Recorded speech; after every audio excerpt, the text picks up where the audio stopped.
We ने Hwan मैंग को promise दिया था कि जब वो रानी बनेगी तब वो उसे बहुत ही अच्छी लाइफ देगी, लेकिन अब हुआन मैंग जा चुकी है तो फिर वी उसे गले लगा के माफी मांगती है कि मुझे तुमसे माफी मांगनी चाहिए। तुमने कितने सालों तक मुझे सर्व किया लेकिन बदले में मैं तुम्हें अच्छी जिंदगी नहीं दे पाई। एल्विया कहती है वो अब मर चुकी है तो तुम्हें उससे दूर रहना चाहिए, नहीं तो जहर की असर तुम पे भी हो जाएगी। वी कहती है ऐसा मत दिखाओ कि तुम्हें मेरी परवाह है, तुम एक के बाद एक मेरे लोगों को मार रही हो और मुझे फंसा कर मेरे हाथों ली शितियान को मरवाया। आखिर में तुम कोई ना कोई तरीके से मुझे मारना चाहती हो, है ना? एल्विया कहती है तुमने ली शितियान को मारा है, इससे मेरा कोई भी लेना देना नहीं है। लेकिन वी को समझ में आ गया था कि एल्विया तुमने फॉरबिडन स्पेल इस्तेमाल की थी, है ना? तुमने 3 दिनों तक मुझे बेसमेंट में बंद रखा, वहाँ पे काफी सारे इंसेक्ट्स थे, उसमें से एक ने मेरे नेक पर बाइट किया था जिससे उसका पॉइजन मेरे अंदर आ गया। वो घाव भी हील ना हो उससे पहले ही तुम मुझसे मिलने आ गई और मुझे ऑर्डर दिया कि मैं ली शितियान को मार डालूं। और सब जानते हैं कि तुम इंसेक्ट्स को कंट्रोल करने में माहिर हो।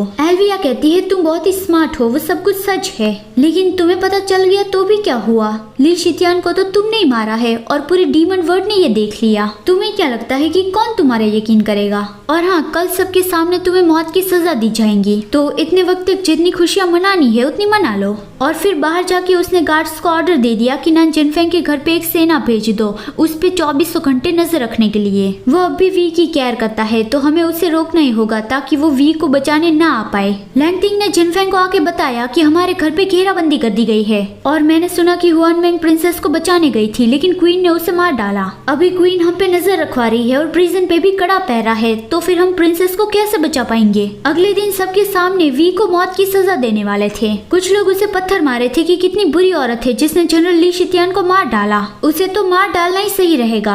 एल्विया ने वी को मौत की सजा दी, इसलिए सब लोग उसकी जय जयकार करने लगे। वी कहती है कि एल्विया तुमने मुझे फंसाकर मेरे हाथों ली शितियान को मरवाया, तो तुम्हें क्या लगता है कि इस तरह से तुम्हें राजगद्दी मिल जाएगी? जो राजा का सेप्टर है उसके अप्रूवल के बिना तुम पैलेस का आखिरी दरवाजा नहीं खोल पाओगी। अगर मैं मर भी गई तो भी तुम इस दुनिया की असली राजा नहीं बन पाओगी। तो सभी लोग बात करने लगे कि आखिर इसका मतलब क्या है कि क्वीन ने जनरल ली को मारा है। मैंने अपनी आंखों से देखा था कि वी ने ही जनरल ली को मारा है, लेकिन वी राजगद्दी की असली वारिस थे, तो क्या क्वीन उसे राजगद्दी के लिए फंसा रही है? एल्विया वी से कहती है कि वी ये तुम क्या बकवास कर रही हो, और वो उस पे सोल ब्रेकिंग स्पेल इस्तेमाल करती है। लेकिन उस स्पेल को एक्टिवेट करने से पहले ही जिनफेंग वहाँ पे आ गया। जिनफेंग के घर के आसपास जो सेना थी उसे जिनफेंग मार डाला और वो यहाँ पे आ गया और वो क्वीन को बताता है कि वी मेरी वाइफ है और आज उसे मौत की सजा मिल रही है, तो फिर मैं उससे गुड बाय कहना चाहता हूँ। एल्विया ने जिनफेंग को 2 मिनट दी कि वो 2 मिनट तक वी से बात कर सकता है और उसका प्लान ये था कि अगर जिनफेंग वी को बचाने की कोशिश करेगा तो फिर वो उन दोनों को ही मार डालेगी।